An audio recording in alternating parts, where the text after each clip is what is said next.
Today, let us start the employment, growth, informalization, and other issues. That is Chapter 7 of Indian Economic Development.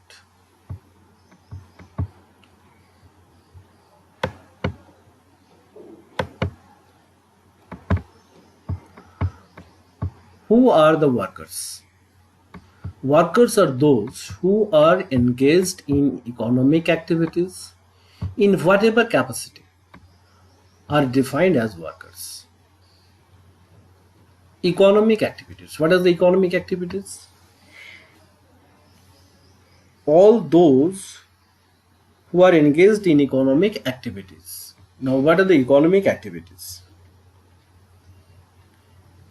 Any activity resulting in the production of goods and services that adds value to the national product is considered an economic activity. Now, workers,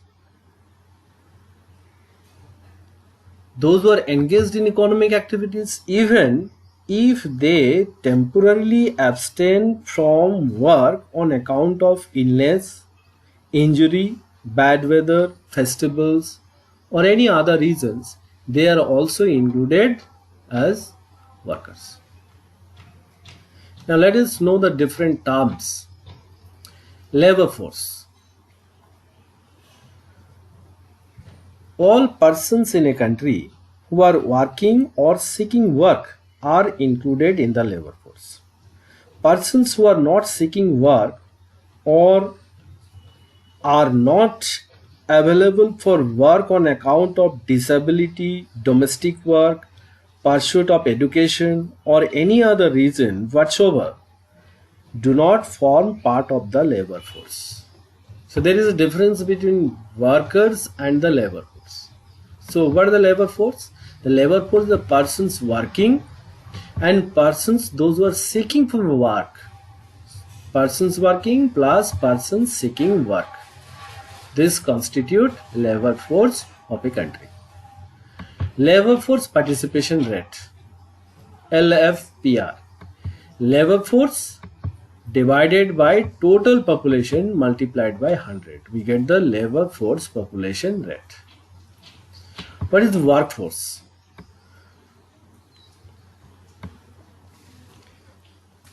Workforce, those people in a labor force who are actually working. So those who are actually working in the labor force, they constitute workforce. Those who are working, all people are not working in the labor force. Those are persons seeking work, they are not working. So those who are working, this part of the labor force is workforce. What is the workforce participation rate? Workforce divided by total population multiplied by 100.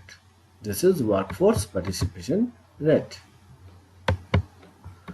Unemployment and unemployment rate. The number of people in the labor force who are seeking work but are unable to find it constitute unemployed. Those people who are seeking for work but they have not yet been able to get employment. These persons or these people of labor force are called unemployed persons. Unemployed persons is equal to labor force minus workforce. Labor force minus workforce. How to get unemployment rate? Number of unemployed persons divided by total labor force or labor force multiplied by 100. We get the unemployment rate.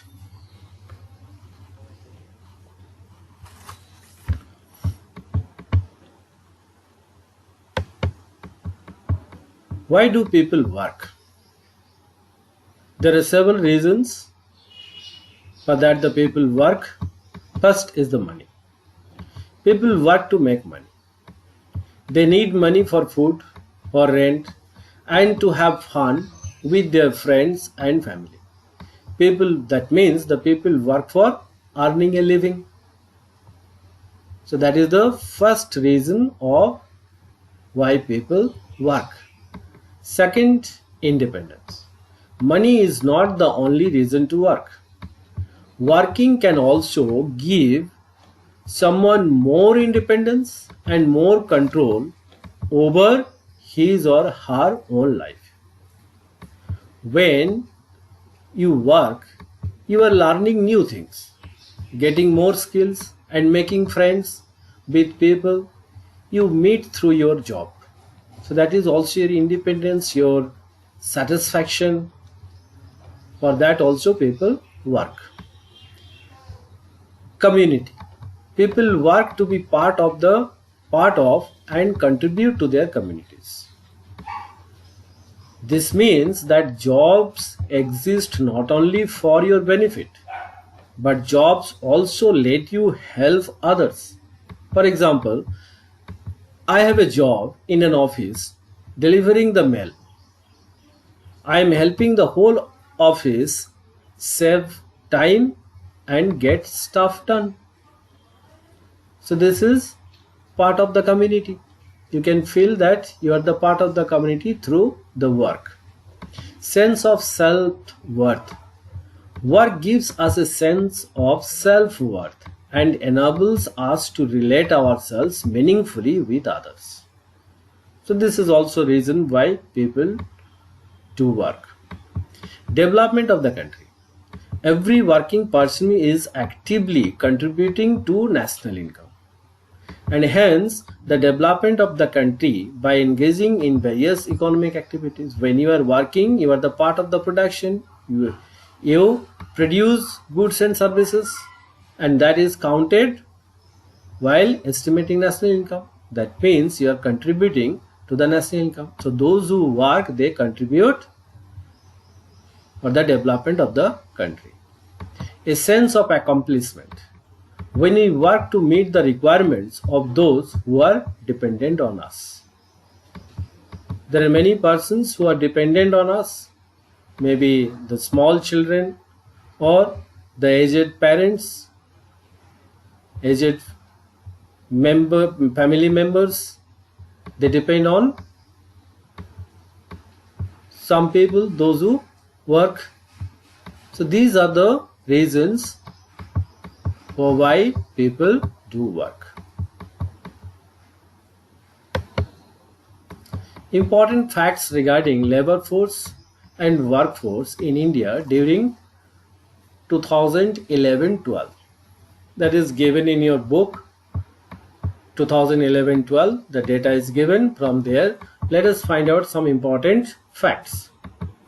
In India in 2011-12, labor force was 483.75 million, while workforce was 472.91 million. Thus, the number of unemployed was 10.84 million. I know how to calculate the unemployed persons. It is labor force minus workforce.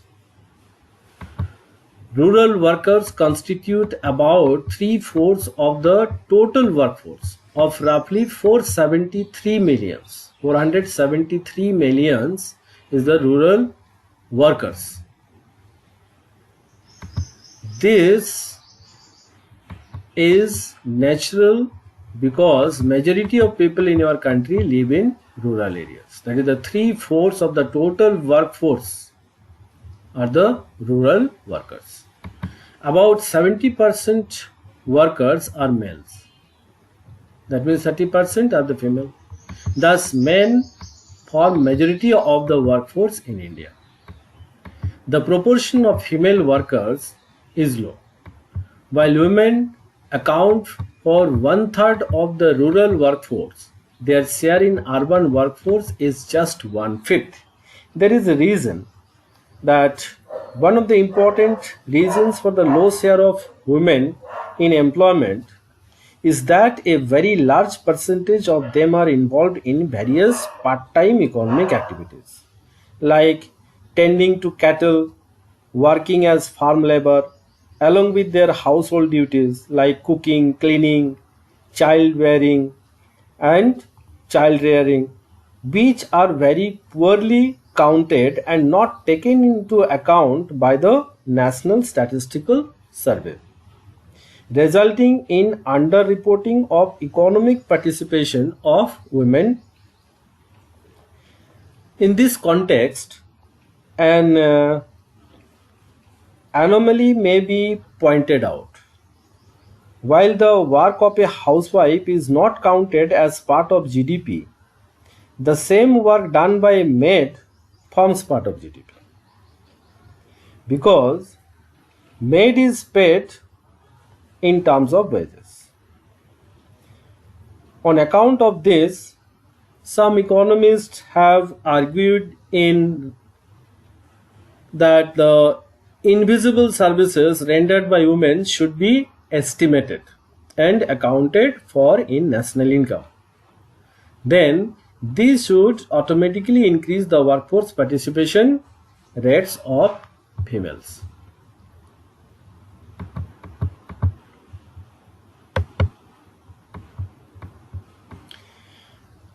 The workers population ratio provides information on the employment situation in the country. This is clear from the table that presents information in workers population ratio in India during 2017-18. Some important results that can be obtained from this table are: overall the worker population ratio is 34.7.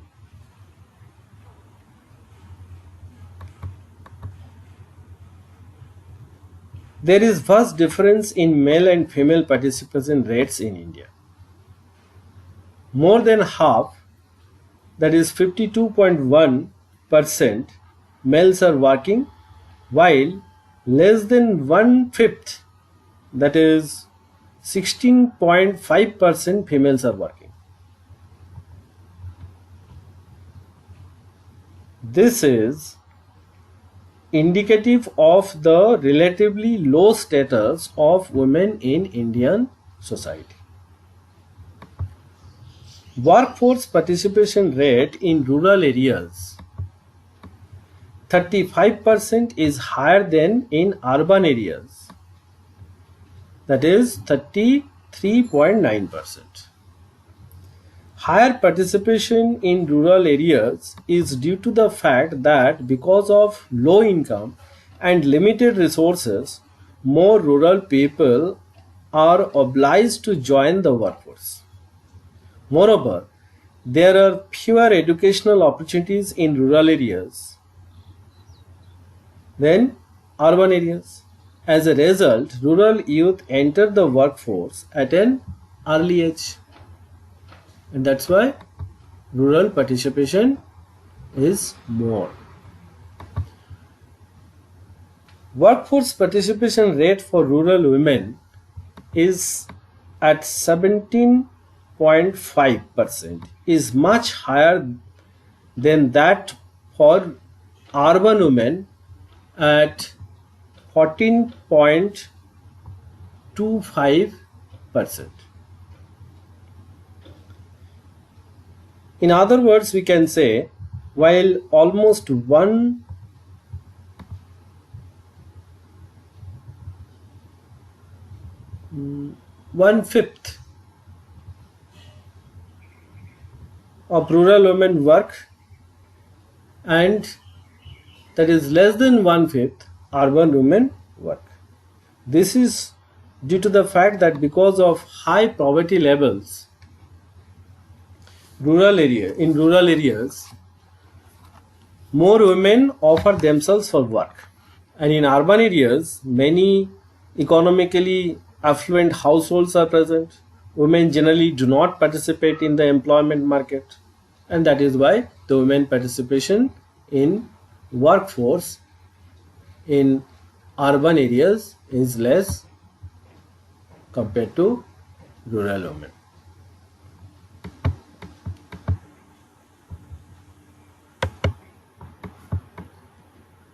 Reasons for withdrawal of rural women from the labor force. Some economists have recently pointed out that there has been considerable withdrawal of rural females from the labor force. The main reasons are education effect. There has been a significant increase in enrollment of women in educational institutions. This can be termed as the education effect. A larger number of rural females are opting for education rather than joining the labor force.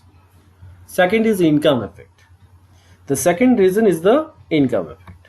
With the rise in income of rural households, there is no compulsion for rural women to engage in low paid or casual jobs. Often, this is termed as distress employment. So, I've got why the rural women withdrawn themselves from labor force. Today, up to this, thank you.